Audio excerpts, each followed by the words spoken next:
1971 সালে দেশ স্বাধীন হয়েছে।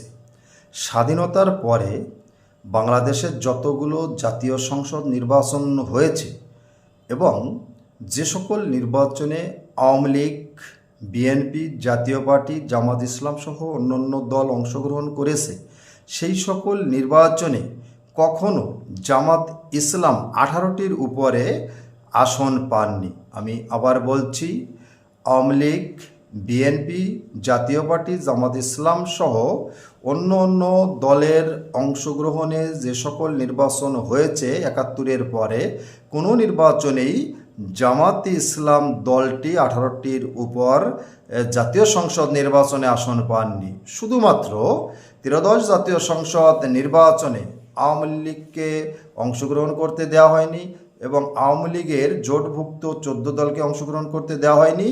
এই নির্বাচনে 60টির উপরে আসন পেয়েছে জামাত ইসলাম, আমার তথ্য যদি ভুল না হয়ে থাকে। এর আগে যে সকল নির্বাচনে আওয়ামী লীগ সহ অর্থাৎ ইনক্লুসিভ নির্বাচন হয়েছে, সে সকল নির্বাচনে জামাত ইসলাম 18টির উপরে আসন পাননি। তাহলে আপনারা স্পষ্ট বুঝতে পারছেন, ইনক্লুসিভ নির্বাচন হলে বা যতগুলো নির্বাচন হয়েছে কার অবস্থা কি, কে কত পার্সেন্ট ভোট পায়, কতগুলো জাতীয় সংসদ নির্বাচনে আসন পায় আপনারা সকলে জানেন।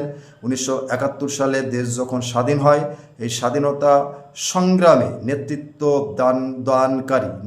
দানকারী দল হচ্ছে বাংলাদেশ আওয়ামী লীগ। তখন কিন্তু বিএনপি ছিল না, জাতীয় পার্টি ছিল না, বা অনেক দলই ছিল না। আওয়ামী লীগের নেতৃত্বে সমস্ত দলগুলো ছিল। বর্তমান যে দলগুলো হয়েছে, তখন কিন্তু সবাই স্বাধীনতার পক্ষে ছিল। শুধুমাত্র জামাত ইসলাম দলটি বাংলাদেশ স্বাধীন হোক চায়নি, তারা স্বাধীনতার বিপক্ষে ছিল। তাদেরকে বলা হয় স্বাধীনতার বিপক্ষের দল।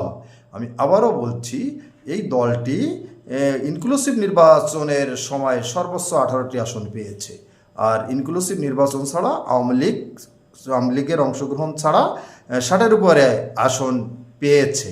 আমরা অনেকেই নিজের ওজন বুঝে কথা বলি না, নিজের সংগঠনের অবস্থা বুঝে কথা বলি না।